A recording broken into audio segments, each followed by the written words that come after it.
পৃথিবী থেকে আজ ফিলিস্তিনের নিরীহ মুসলমানদের পক্ষে সোচ্চার আওয়াজ তুলতে হবে। এই আওয়াজে হবে মনে হয়, ঠিক ঠিকই আওয়াজে হবে না আর একটু লাগবে? মুসলমান যে যেখানে আছি যার যার অবস্থান থেকে অবশ্যই অবশ্যই আমাদেরকে ফিলিস্তিনের মুসলমানের পক্ষে আওয়াজ তুলতে হবে। বর্বর ইসরায়েলিদেরকে আটকানোর জন্য যে কোনো ভূমিকা পালন করার প্রয়োজন যার যার জায়গা থেকে অবশ্যই পালন করতে হবে। বর্বর ইসরায়েলিদেরকে এই মেসেজ দিতে চাই, প্রয়োজন যদি হয় শুধু গাজার মুসলমানই রক্ত দেবে না, বাংলার মুসলমানও তোমাদের বিরুদ্ধে রক্ত দেবে। তাদের চোখের সামনে তাদের সন্তানগুলো বোমার আঘাতে মারা যাচ্ছে, তাদের চোখের সামনে তাদের ইজ্জত সম্মান নষ্ট হচ্ছে, অবুঝ শিশুরা বোমার আঘাতে মৃত্যু যন্ত্রণায় কাতরাইতে আছে। ওই মা বাবারা কেমন করে তা সহ্য করছে? আর কখন আমরা ব্যথিত হব? আর কখন আমাদের বিবেক জাগ্রত হবে? আর কখন আমরা প্রতিবাদ করতে পারবো? ও মুসলমান, আজকে তাদের উপরে যে হামলা হচ্ছে, আমাদের উপরে যদি একদিন এই হামলা আসে তাহলে আমরাও তো এমনই হামলার শিকার হব, কেউ আমাদের পক্ষেও থাকবে না। সেই জন্যে আমরা যার যার অবস্থান থেকে জান দিয়া মাল দিয়া, যদি প্রয়োজন হয় মাল দিয়ে টাকা দিয়ে পয়সা দিয়ে আমরা ফিলিস্তিনের মুসলমানের পাশে থাকবো ইনশাআল্লাহ। ওয়ালা তাহিনু ওয়ালা তাহজানু ওয়া আনতুমুল আ'লাউনা ইন কুনতুম মুমিনিন। তোমাদের ভয় নাই, তোমাদের টেনশন নাই, যদি পরিপূর্ণ মুমিন হতে পারো। তাহলে কি হওয়া জরুরি? সংখ্যা বড় হওয়া জরুরি না পরিপূর্ণ ইমানদার হওয়া জরুরি? পরিপূর্ণ ইমানদার হইতে না পারার কারণেই আজ দশকের পর দশক ফিলিস্তিনের মুসলমানেরা নির্যাতিত, গণহত্যার শিকার। কিন্তু আজকে আমাদের তাকিয়ে তাকিয়ে দেখা ছাড়া যেন আমাদের আর কিছুই করার নাই। আমার তো মনে হয়, আমি বহুবার বলেছি, বহু জায়গায় বলেছি, বলতেছি, 200 কোটি মুসলমান তো লাগে না, আর কম হইলেই তো যথেষ্ট হয়। মাত্র 60 লাখ ইহুদি আর 200 কোটি মুসলমান। 200 কোটি মুসলমান যদি আমরা ইমানের শক্তিতে বলিয়ান থাকতাম, 200 কোটি মুসলমান আল্লাহু আকবার বললেই তো তাদের কলিজার পানি শুকায়া যাওয়ার কথা। দুর্ভাগ্য আমাদের যে এত মুসলমান থাকার পরেও আজ আমাদের সংখ্যা মুসলমানের যত বড়, দুঃখ দুর্দশাও যেন তত বড়, বা তার চেয়েও যেন আরো বড়। রব্বে করিম কোরআনে কারীমে ঘোষণা করেছেন, আয়াতের অংশ তেলাওয়াত করেছে। আল্লাহ রাব্বুল আলামিন বলেন, ওয়াতাসিমু বিহাবলিল্লাহ, তোমরা আল্লাহর রশিকে মজবুত করে ধরো। ওয়ালা তাফাররাকু, তোমরা বিক্ষিপ্ত হইও না। বিক্ষিপ্ত হলে দুর্বল হয়ে যায়, শক্তি কমে যায়, আর ঐক্যবদ্ধ থাকলে শক্তির পরিমাণ বেশি বাড়ে। আল্লাহ রাব্বুল আলামিন বলেন, আমার কোরআন আমার রশি, আল্লাহর কোরআনকে তোমরা মজবুত করে ধরো, শক্ত করে আঁকড়ে ধরো। রহমতে আলম সাল্লাল্লাহু আলাইহি ওয়াসাল্লাম বিদায় হজের ভাষণে নবী বলেছিলেন, তারাকতু ফীকুম আমরাইন, দুটো জিনিস তোমাদের মধ্যে আমি রেখে যাচ্ছি। লান তাদিল্লু মা তামাসসাকতুম বিহিমা, দুটো জিনিসকে যদি মজবুত করে ধরে রাখতে পারো, কখনোই তোমাদেরকে কেউ বিপদগামী করতে পারবে না, তোমাদেরকে পথভ্রষ্ট করতে পারবে না। একটার নাম হলো কিতাব আল্লাহ ও সুন্নাত রাসূলি, একটা হলো আল্লাহর কিতাব আর একটা হলো আমি রাসূলের সুন্নাহ। দুটা জিনিসকে যদি মজবুত করে আঁকড়ে ধরে রাখতে পারো, তাহলে তোমাদেরকে কেউ পথভ্রষ্ট করতে পারবে না। মনে হয় আমরা এই দুটো জিনিসকে মজবুত করে ধরবো দূরের কথা, হালকা করেও মনে হয় অনেকের ধরা নাই, অনেকের ধরার ভিতরে নাই। অনেকেই বলা যায় কার্যত, যদিও বিশ্বাস করি আল্লাহর কিতাব কোরআন, বিশ্বাস করি নবীর সুন্নাহ, কিন্তু আমলের ক্ষেত্রে আমরা মনে হয় কোরআন সুন্নাহ উভয়টাকেই ছেড়ে দিয়ে অনেক দূরে চলে গিয়েছি। অন্তরে শুধু সেই বিশ্বাসটাই বাকি আছে, আমলের ক্ষেত্রে আমরা অনেক দূরে চলে গিয়েছি। তো আল্লাহ রাব্বুল আলামিন বলেন, আল্লাহর কিতাবকে, ইসলামকে মজবুত করে ধরো, বিক্ষিপ্ত হইও না। আর যে হাদিস তেলাওয়াত করেছি, হাদিস আল্লাহ রাসূল সাল্লাল্লাহু আলাইহি ওয়াসাল্লাম ঘোষণা করেছেন, আমার উম্মতের উপরে এমন একটি সময় আসবে, এমন একটি সময় আসবে যেই সময়ে কোন বাড়িতে খানার অনুষ্ঠান হলে আমন্ত্রিত অতিথিরা যেমন চতুর্দিক দিয়ে এই বাড়ির প্যান্ডেলে এসে জমা হয়, ঠিক তেমনি ভাবে আমার উম্মতকে গ্রাস করার জন্যে, ধ্বংস করার জন্যে দুনিয়ার সব কাফের বেঈমানেরা এমন করে আসবে, এমন ভাবে গ্রাস করবে, এমন করে আমার উম্মতকে গিলে ফেলার জন্য তারা আসবে। সাহাবী প্রশ্ন করলেন, ইয়া রাসূলুল্লাহ ওয়া মিন কিল্লাতিন নাহনু ইয়াউমাইদিন, আমরা কি সেদিন সংখ্যায় কম হইব?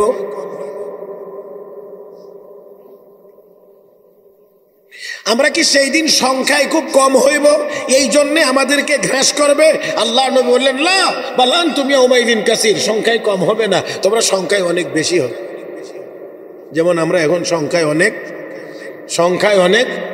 বদরের মাঠে সংখ্যা, বদরের মাঠে মুসলমানের সংখ্যা ছিল কম, মুসলমানের সংখ্যা ছিল কম, আর এখন আমাদের সংখ্যা অনেক বেশি, সংখ্যায় আমরা অনেক বেশি।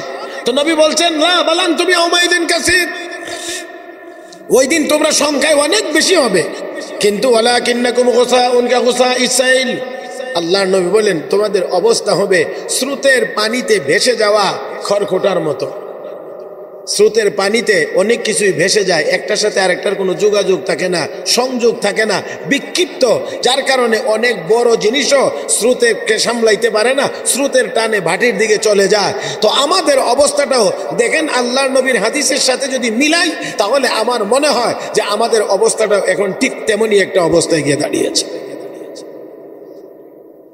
জায়গায় জায়গায় মুসলমান মারতেছে, আর আমরা আমাদের মতো করে আলাদা আলাদা আলাদা আলাদা বিক্ষিপ্ত ভাবে আমরা চলতেছি, যার কারণে ওই স্রোত আমরা মোকাবেলা করতে পারছি না, আমরা সেই টানে ভাটির দিকেই শুধুমাত্র চলে যাচ্ছি।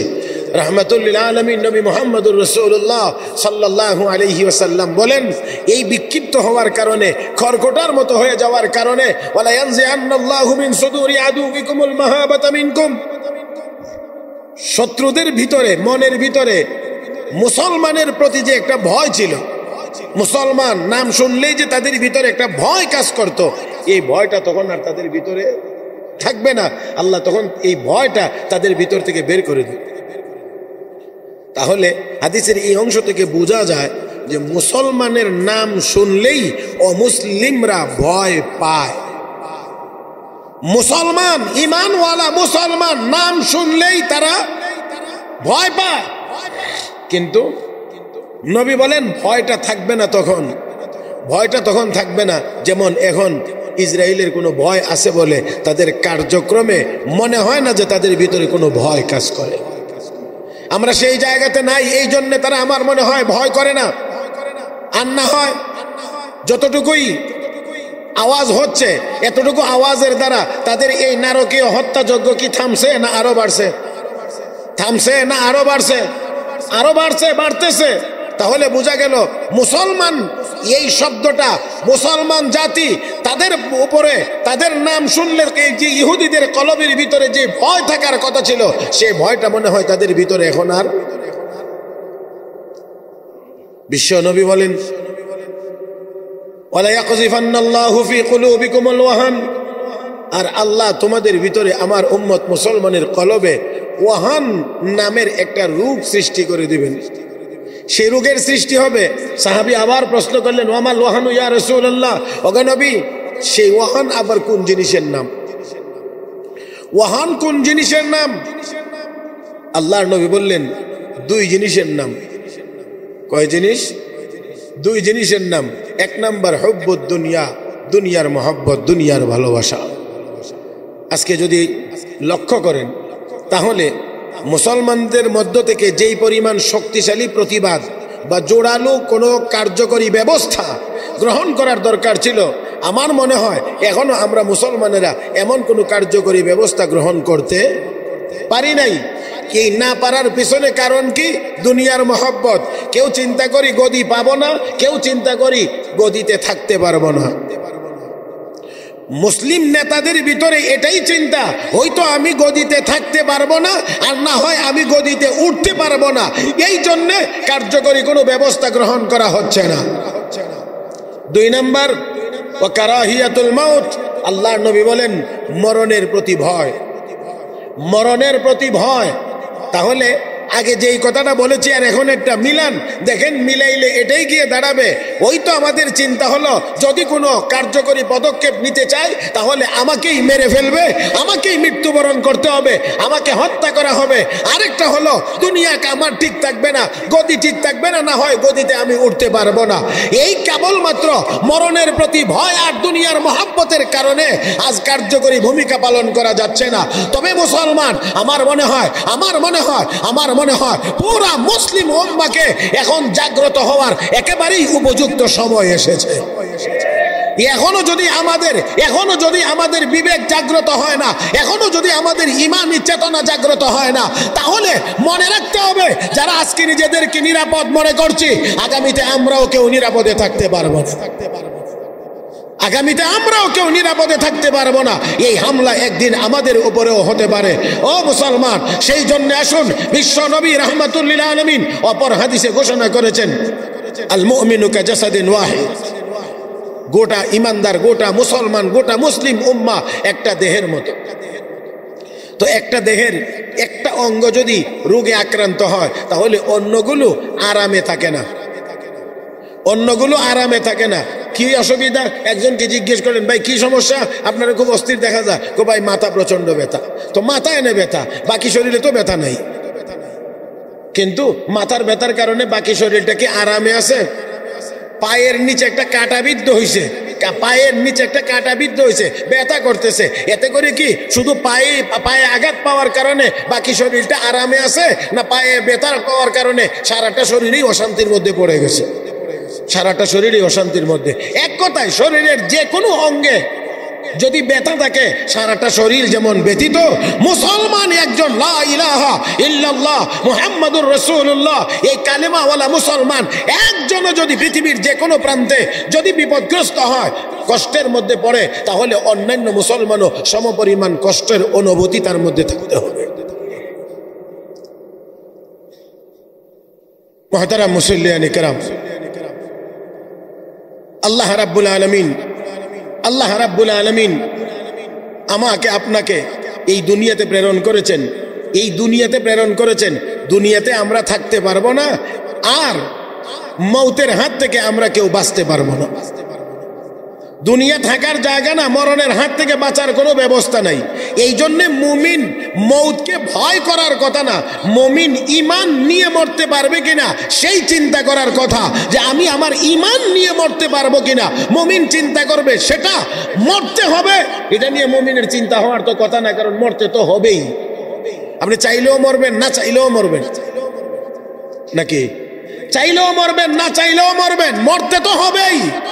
কাজে মরণ নিয়ে চিন্তা না, চিন্তা হলো ঈমান নিয়ে মরতে পারা।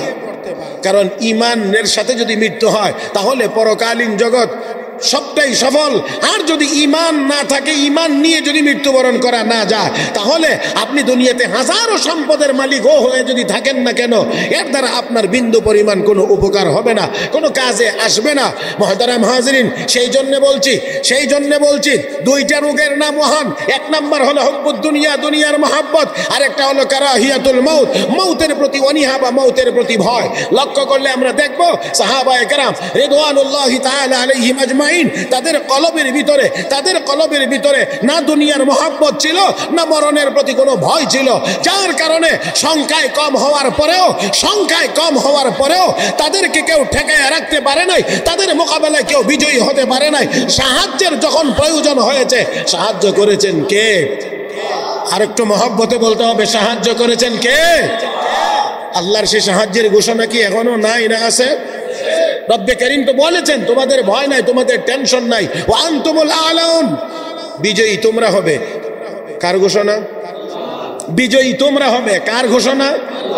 ইন কুনতুম মুমিনিন, যদি পরিপূর্ণ ঈমানদার হতে পারো তাহলে বিজয়ী করে দিবেন কে? বিজয়ী করে দিবেন কে? বদরের যুদ্ধে মিস্টার ইবলিস কাফেরদের সঙ্গে ছিল, উপস্থিত ছিল, গরম ভাষণ দিত, উস্কানিমূলক ভাষণ, আর বলতো আজকেই সুযোগ, আজকেই সুযোগ, কারণ সংখ্যায় তোমরা অনেক বেশি, মুসলমানেরা কম, অস্ত্রশস্ত্র গোলাবারুদ তোমাদের বেশি, তাদের কম, ময়দানের ভালো জায়গাটাতে তোমরা অবস্থান করছো, মুসলমানেরা যেখানে আছে সেই জায়গাটা বেশি সুবিধার না, তোমরা যেখানে আছো এই জায়গাটা শক্ত মজবুত, আর মুসলমান যেখানে আছে সেই জায়গায় শুধু বালু। তো বালুর উপরে দাঁড়িয়ে যুদ্ধ করা যায় না, কারণ পজিশন ঠিক রাখা যায় না। তো দেখেন, সংখ্যার দিক দিকেও কম, অস্ত্রের দিক থেকেও কম, অবস্থানগত দিক থেকেও দুর্বলতম জায়গায়। লক্ষ্য করেন, রাহমাতুল আলামিন, রাহমাতুল আলামিন আল্লাহ রাব্বুল আলামিনের কাছে দোয়া করেছেন, আল্লাহর কাছে দোয়া করেছেন, আল্লাহ রাতের বেলা এই পরিমাণ বৃষ্টি দান করেছেন, এই পরিমাণ বৃষ্টি, যেই বৃষ্টির পানি পাওয়ার পরে পুরা বালুময় জায়গা পানি পেয়ে একেবারে মজবুত শক্ত হয়ে গিয়েছে, আর অধিক পরিমাণ পানি পড়ার কারণে শক্ত মাটির জায়গা ভিজে ভিজে এটা অনেকটা কাদা এবং পিচ্ছিল হয়ে গিয়েছে। ওই সময়ের জন্যে যদি আপনারা বুঝেন তাহলে অবশ্যই উত্তর দিবেন, ওই সময়ের জন্য এই জায়গাটার এই পরিবর্তন বা জায়গাটা শক্ত হওয়া, মজবুত হওয়া অত্যন্ত প্রয়োজন ছিল। বৃষ্টির মাধ্যমে এই সাহায্যটা কে করেছেন? মুহতারাম হাজিরিন, তাহলে এমন ব্যবস্থা বর্তমান সময়ের সাথে মিলেয়া এমন কোন কার্যকরী ব্যবস্থা মুসলমানদের সপক্ষে করে দেওয়ার মতো ক্ষমতা কি আল্লাহর হাতে নাই না আছে? মুসলমান ওই রকম কঠিন অবস্থার ভিতরেও তারা একটু পিছপা হন নাই, ভয় পান নাই। আল্লাহর নবী তো জিজ্ঞেস করেছিলেন, আমরা তো যুদ্ধের জন্য আসি নাই, আসছিলাম অন্য পরিকল্পনা করে, এখন যুদ্ধের পরিস্থিতি সামনে চলে এসেছে, সাহাবীরা এখন আমরা কি করব, কি করতে পারি? সাহাবা একরাম তো এই কথা বলেন না, ইয়া রাসূলুল্লাহ আমাদেরকে একটু সময় দেন, আমরা একটু গিয়ে প্রস্তুত হয়ে আসি। ওগো নবীজি, আমরা তো আসছিলাম অন্য কাজে, এখন এই অবস্থায় আমরা কেমন করে যুদ্ধ করব? হাতে তো কোনো অস্ত্র নাই। রাহমাতুল লিল আলামিন এই কথা যখন বললেন, এখন আমরা কি করতে পারি? মুহাজির সাহাবীরা গরম গরম বক্তব্য দিতে আসেন। আল্লাহর নবী তাকিয়েছিলেন মদিনার সাহাবীদের দিকে, আনসারী সাহাবীদের দিকে, যে আনসাররা কি বলে। আনসারদের পক্ষ থেকে একই বক্তব্য দেওয়া হয়েছে, ইয়া রাসূলুল্লাহ আমরা আপনার ডাইনে থেকে লড়াই করব, আমরা আপনার বামে থেকে লড়াই করব, আমরা আপনার সামনে থেকে করব, আমরা আপনার পেছন থেকে লড়াই করব, আপনাকে একা ছেড়ে দেব না। আমরা মুসা নবীর উম্মতের মতো এই কথা বলবো না, ইযহাব আনতা ওয়া রাব্বুকা ফাকাতিলা ইন্না হাহুনা কাঈদুন, নবী আপনি আর আপনার রব গিয়ে জিহাদ করেন, আমরা এখানে অবস্থান করব, এমন কথা আমরা বলবো না। আপনি যদি আমাদেরকে বলেন পাহাড়ের উপর থেকে ঝাঁপ দেওয়ার জন্য সমুদ্রের গভীরে, আমরা পাহাড়ের উপর থেকে সমুদ্রে ঝাঁপ দেওয়ার জন্য প্রস্তুত। আল্লাহু আকবার কোন, আমরা সমুদ্রে ঝাঁপ দেওয়ার জন্য প্রস্তুত। রাহমাতুল লিল আলামিন তখন চূড়ান্ত সিদ্ধান্ত ঘোষণা করলেন তাহলে ঠিক আছে, আমরা তাদের মোকাবেলায় যুদ্ধ করব। এই দিক দিয়ে তাদের সংখ্যারও অভাব নাই, অস্ত্রের অভাব নাই, জায়গারও ভালো জায়গা। আর আল্লাহর নবী সেই অবস্থার ভিতরে সাহায্য চাইলেন কার কাছে? আল্লাহর কাছে সাহায্য চাইলেন। আল্লাহ রাতের বেলা বৃষ্টি নাজিল করে দিলেন, জিবরাইলকে দিয়ে খবর পাঠাইলেন, ইয়া রাসূলুল্লাহ টেনশনের কোনো কারণ নাই, আসমানে বাহিনী 5000 প্রস্তুত আছে। এত আসতে বললেন, আসমানে কত হাজার? 5000 প্রস্তুত, রেডি। প্রথম পর্বে 1000, দ্বিতীয় পর্বে প্রয়োজন হলে আসবে 3000, তারপরে যদি লাগে আসবে 5000। ও মুসলমান, আল্লাহর ফেরেশতা এতজন লাগে না, একজন হইলেই তো যথেষ্ট। কিন্তু তারপরেও আল্লাহ রাব্বুল আলামিন মনোবল চাঙ্গা করার জন্য, ওমা জাআলাহুল্লাহু ইল্লা বুশরা লাকুম ওয়া লিতাতমাইন্না বিহি কুলুবুকুম ওয়া মান নাসরু ইল্লা মিন ইনদিল্লাহ। আল্লাহ বলেন তোমাদের মনোবলটাকে মজবুত করার জন্যই বড় করে সংখ্যার ঘোষণা দেওয়া হয়েছে। আর না হয় সাহায্য তো আমি আল্লাহই করব, আমি আল্লাহর সাহায্যের জন্য কোনো বাহিনীর প্রয়োজন হয় না, কোনো বাহিনীর দরকার নাই, আমি আল্লাহ এমনিতেই সাহায্য করতে পারি। তারপরেও 5000-এর কথা। এবার দেখেন, অনেক কথার যেই কথাটা আমার বলা উদ্দেশ্য সেই কথাটা হলো আল্লাহর হাবিব রাহমাতুল লিল আলামিন নবী মুহাম্মদুর রাসূলুল্লাহ সাল্লাল্লাহু আলাইহি ওয়াসাল্লাম রাতের বেলা নামাজ পড়ে চোখের পানি ছেড়ে আল্লাহর কাছে কান্নাকাটি করে সাহায্য চাইলেন। আল্লাহ সাহায্য কেমন করা করলেন? 1000-এর বাহিনী দিয়ে ময়দানে পাঠাইছেন। যখন মিস্টার ইবলিস জোরে জোরে বলতে আছে আজকেই সুযোগ, আজকেই, আল্লাহ কো জিবরাইল 1000-এর বাহিনীটা নিয়ে একটু ময়দানে যাও, 1000-এর বাহিনী নিয়ে যাও। জিবরাইল যেই মাত্র 1000-এর বাহিনী নিয়ে শুরু হয়েছে, তাফসীরের কিতাবে মুফাসসিরিন কিরাম লেখেন বদরের যুদ্ধের আগে আর কোন যুদ্ধে ফেরেশতারা সরাসরি সৈনিক হিসেবে যুদ্ধ করে নাই, উপস্থিত ছিল অনেক যুদ্ধে, কিন্তু সরাসরি অস্ত্র চালানো সহ যুদ্ধ করা একমাত্র বদরের যুদ্ধেই হয়েছিল, তার আগে আর কোনোদিন হয় নাই। ও মুসলমান, বদরের যুদ্ধে সাহাবায়ে কেরাম বলেন আমরা আগায়া যাই কোনো কাফেরকে টার্গেট করে হত্যা করব, কিন্তু আমরা যাওয়ার আগে আগেই দেখি কে জানি তাকে হত্যা করে চলে গেছে। শুধু তা নয়, আল্লাহ রাব্বুল আলামিনের আরো নির্দেশ ছিল, إذ يوحي ربك إلى الملائكة أني معكم فثبتوا الذين آمنوا سألقي في قلوب الذين كفروا الرعب فاضربوا فوق الأعناق واضربوا منهم كل بنان। আল্লাহ রাব্বুল আলামিন ফেরেশতাদেরকে বলে দিয়েছেন আন্নী মাকুম, আমি আছি তোমাদের সাথে। কে আছেন? কে আছেন? তো ফেরেশতাদেরকে আল্লাহ পাঠাচ্ছেন জমিনে মুসলমানদের সপক্ষে শক্তি যোগানোর জন্য। তো আল্লাহ বলেন তোমাদের সাথে আছি, তার মানে মুসলমানদের সাথে আল্লাহ আছেন। আন্নী মাকুম ফাসাব্বিতুল্লাযীনা আমানু, যারা ঈমানদার তাদেরকে শক্তি যোগাও। আর সাউলকি ফি কুলুবিল্লাযীনা কাফারুর রুব, রব্বে করিম বলেন অচিরেই আমি কাফেরদের সংখ্যা যত বড়ই হোক না কেন তাদের ভিতরে আমি ভয় ঢুকাইয়া দেব, ভয় ঢেলে দেব, প্রভাব আমি তাদের ভিতরে ফেলে দেব, তারা ভীত হয়ে যাবে, ভীত সন্ত্রস্ত হয়ে যাবে। মুহতারাম হাজিরিন, আমি বলতে চাই আল্লাহ রাব্বুল আলামিনের এই ঘোষণা এখনো বাস্তবায়ন হতে পারে, এখনো বাস্তবায়ন হতে পারে। 57টি মুসলিম দেশ থেকে যদি একযোগে একটি ঘোষণা প্রচার করা হয় আর কোনো হামলা সহ্য করা হবে না, আমার মনে হয় 24 ঘন্টার ভিতরে হামলা বন্ধ হতে পারে।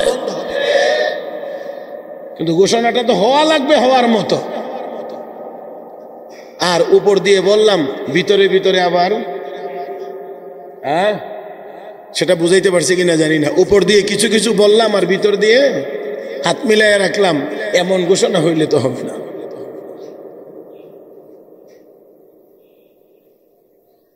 ফেরেশতাদেরকে আল্লাহ রাব্বুল আলামিন বলে দিলেন আমি আসি, যাও।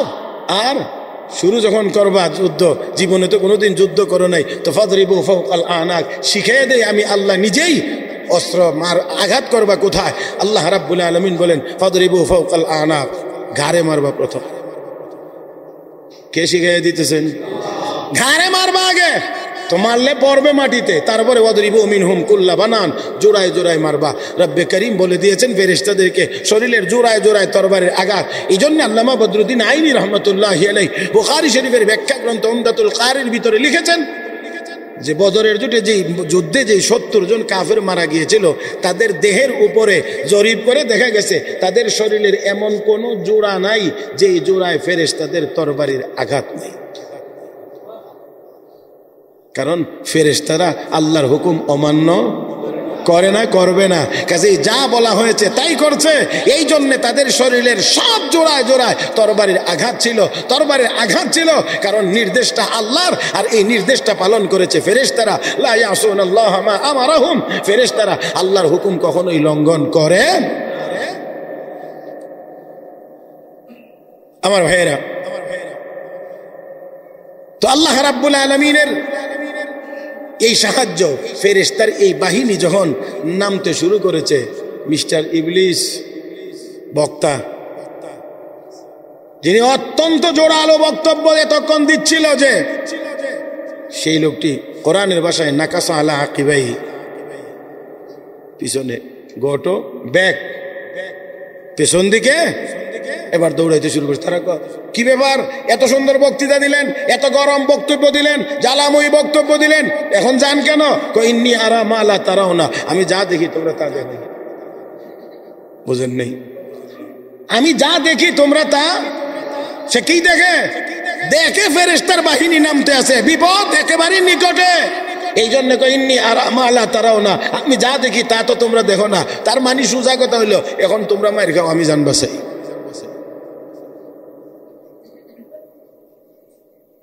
বিনয়ের সাথে বলছি, ইমানি আওয়াজ একটু জবাব দিবেন। সেই আল্লাহর ব্যবহার বদর পর্যন্তই শেষ না। আমার আল্লাহর এই ব্যবহার বদর পর্যন্তই শেষ না। আমার আল্লাহর এই ব্যবহার শুধুমাত্র এই সাহায্যের ব্যবহার শুধু খন্দকেই সীমিত না। মুসলমান, আমার আল্লাহর এই সাহায্যের ঘোষণা এবং এই ব্যবহার, মুসলমানের প্রতি এই দয়া, এটা কিয়ামত পর্যন্তই চলমান, চালু থাকবে, যদি আমরা পরিপূর্ণ ঈমানদার হইতে পারি। তাই আসুন আমরা প্রথম নাম্বার যে কাজ, আমাদের ব্যক্তিগত আমলের সংশোধন। সারা পৃথিবীর সকল মুসলমানের প্রয়োজন হলো ব্যক্তিগত আমলের সংশোধন। কিন্তু দুর্ভাগ্য ফিলিস্তিনে মুসলমান মার খায়, আর আমরা আমাদের আমল সংশোধন। আমাদের দেশেই কত বিপদ আপদ মাঝে মাঝে আসে, সেই বিপদের সময়ও আমাদের আমলের সংশোধন হয়। চোখের সামনে বিপদ দেখার পরেও আমাদের আমলের সংশোধন হয় না। আল্লাহ রাব্বুল আলামিন আমার আপনার উপরে মাঝে মাঝে কিছু বিপদ আপদ মুসিবত চাপায়া দিয়ে আমাদেরকে ফিরাইয়া নিতে চায়। ظهر الفساد في البر والبحر بما كسبت أيدي الناس ليذيقهم بعض الذي عملوا لعلهم يرجعون। আল্লাহ বলেন, জলে স্থলে যত বিপদ আপদ আসে সেগুলো তোমাদের হাতের কামায়, আংশিক একটু দেই যাতে করে তোরা আমি আল্লাহর কাছে ফিরে আসোস, আমি আল্লাহর কাছে ফিরে আসোস। ও মুসলমান, আমাদের প্রথম নাম্বার কাজ হলো আমাদের আমলের সংশোধন করা লাগবে।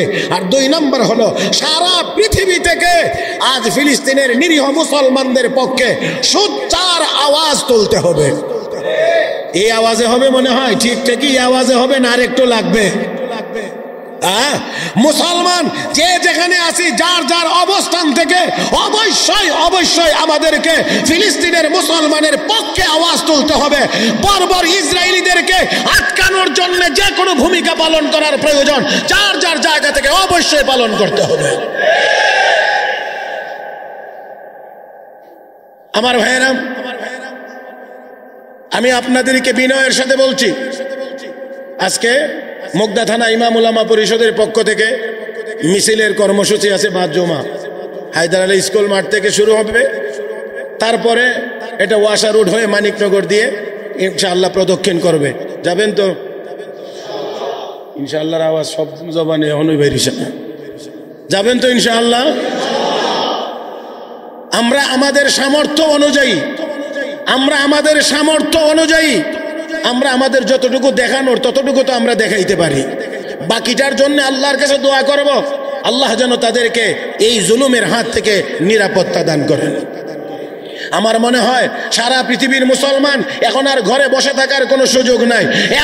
এমনকি দিলের ভিতরে এই তামান্না নিয়ে বসে থাকতে হবে, যদি ঘোষণা আসে আর এমন যদি কোনো সুযোগ আসে, আহ্বান যদি করা হয়, ঘোষণা যদি দেওয়া হয় যে ফিলিস্তিনের মুসলমানের পক্ষে হাতে অস্ত্র নিয়ে ময়দানে সরাসরি গিয়ে যুদ্ধ করতে হবে, তাহলে সেই যুদ্ধের জন্য সব মুসলমানকে প্রস্তুত থাকতে হবে।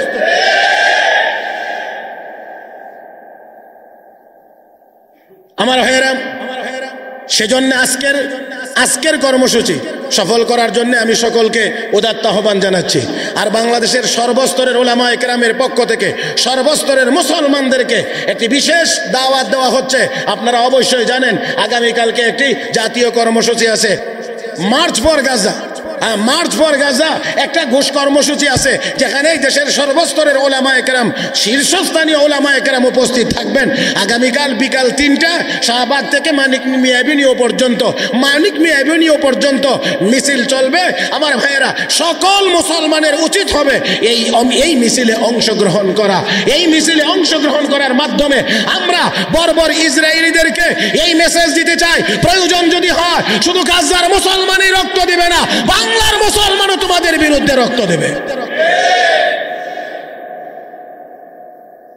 মুহতারাম হাজিরিন, ফিলিস্তিনের মুসলমানদেরকে এই সহানুভূতিটা জানায়া দেওয়া যে আমরাও তোমাদের সাথে, আমরাও তোমাদের সাথে। মুহতারাম হাজিরিন, আল্লাহ পাক আমাদের সবাইকে তৌফিক দান করুন। আমরা আমাদের ব্যক্তিগত আমল সবাই সংশোধন করার চেষ্টা করি, আর প্রত্যেকেই যত নামাজ পড়ব, যখনই দোয়ার জন্য হাত তুলব, শুধু নিজের জন্য দোয়া না করে সেই নিরীহ মজলুম মুসলমানদের জন্য দোয়া করি। নিজের সন্তান সামান্য অসুস্থ হলে সহ্য করতে পারি না। ওই ফিলিস্তিনের মা বাবারা কেমন করে তারা এতদিন পর্যন্ত সহ্য করতেছে। তাদের চোখের সামনে তাদের সন্তানগুলো বোমার আঘাতে মারা যাচ্ছে, তাদের চোখের সামনে তাদের ইজ্জত সম্মান নষ্ট হচ্ছে। অবুঝ শিশুরা বোমার আঘাতে মৃত্যু যন্ত্রণায় কাতরাইতে আছে। ওই মা বাবারা কেমন করে তা সহ্য করছে। আর কখন আমরা ব্যতীত হব? আর কখন আমাদের বিবেক জাগ্রত হবে? আর কখন আমরা প্রতিবাদ করতে পারবো? ও মুসলমান, আজকে তাদের উপরে যে হামলা হচ্ছে, আমাদের উপরেও যদি একদিন এই হামলা আসে, তাহলে আমরাও তো এমনই হামলার শিকার হব, কেউ আমাদের পক্ষেও থাকবে না। সেই জন্যে আমরা যার যার অবস্থান থেকে জান দিয়া, মাল দিয়া, যদি প্রয়োজন হয় মাল দিয়ে, টাকা দিয়ে, পয়সা দিয়ে আমরা ফিলিস্তিনের মুসলমানের পাশে থাকবো ইনশাআল্লাহ। আল্লাহ পাক সবাইকে তৌফিক দান করুন, আমিন ইয়া রাব্বাল আলামিন। সুবহানাকাল্লাহুম্মা বিহামদিক, আশহাদু আল লা ইলাহা ইল্লা আনতা, আস্তাগফিরুকা ওয়া আতুবু ইলাইক, ওয়া আখিরু দাওয়ানা আনিল হামদুলিল্লাহি রাব্বিল আলামিন।